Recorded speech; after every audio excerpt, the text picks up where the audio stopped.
Bismillahirrahmanirrahim. Kisah Siti Masyittah, tukang sisir putri Fir'aun yang aromanya tercium saat Rasulullah melakukan Mi'raj ke Sidratul Muntaha. Ribuan abad silam menjadi saksi sejarah kehidupan seorang wanita yang hatinya dipenuhi keimanan dan ketakwaan kepada Allah Subhanahu wa Ta'ala saat tanah piramida dikuasai Fir'aun yang bengis. Ia memaksa seluruh rakyat Mesir menyembahnya. Allah Subhanahu wa Ta'ala telah mengutus Nabi Musa alaihissalam untuk menyelamatkan Bani Israel dari kekejaman Fir'aun. Namun Fir'aun terlalu kejam hingga mereka yang beriman begitu takut untuk memperlihatkan keimanannya kepada Allah Subhanahu wa Ta'ala. Sejak bertahun-tahun silam, keluarga Masyittah setia melayani istana. Ketika agama Nabi Ibrahim alaihissalam disampaikan Nabi Musa di tanah Mesir, mereka mengimaninya, namun tak ada yang tahu keimanan Masyittah, termasuk sang majikan. Hingga suatu hari tibalah saat Allah Subhanahu wa Ta'ala menguji keimanan Masyittah dan keluarganya. Saat itu Masyittah tengah menyisir rambut putri Fir'aun.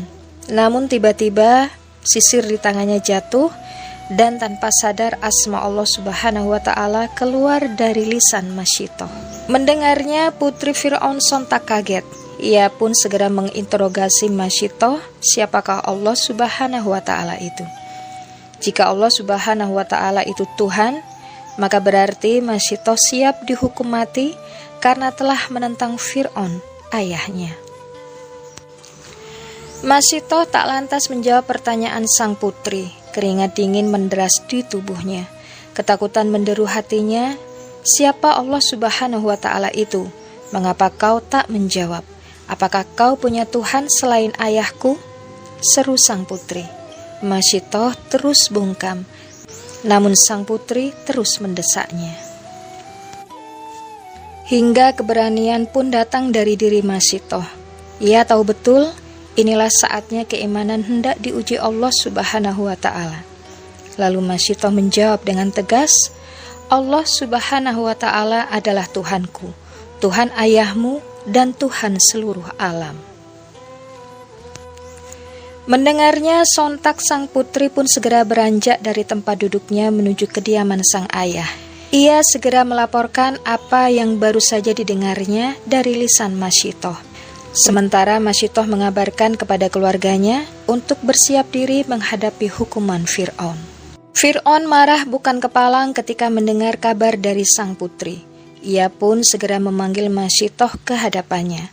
Tanpa keraguan, Masyittah pun pergi memenuhi panggilan raja. Fir'aun bertanya dengan suara menggelegar, "Apa kau menyembah sesuatu selain aku?" Seluruh istana dibuat takut dengan amarahnya, namun tanpa gentar Masyittah menjawab ringan, "Ya, saya menyembah Allah Subhanahu wa Ta'ala. Allah Subhanahu wa Ta'ala Tuhanku, Tuhanmu, dan Tuhan segala sesuatu," kata Masyittah. Dengan geram, Fir'aun pun menyuruh pengawalnya untuk mengikat Masyittah, kemudian menaruh seekor ular besar di hadapannya. Namun Masyittah tak bergeming. Bah marahlah emosi Fir'aun.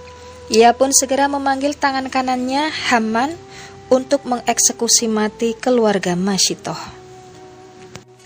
Haman kemudian segera mengumpulkan beberapa pengawal untuk menangkap Masyittah dan keluarganya. Ia pun kemudian memerintahkan pengawal lain untuk membuat lubang besar untuk diisi air panas layaknya kawah bara dari gunung api, bermaksud merebus hingga mati Masyittah dan keluarganya. Mereka melihat kubangan besar berisi air mendidih yang siap melepuhkan tubuh mereka. Namun hati mereka tak gentar dengan siksaan dari seorang manusia. Mereka memilih beriman kepada Allah Subhanahu wa Ta'ala, Tuhan seluruh manusia.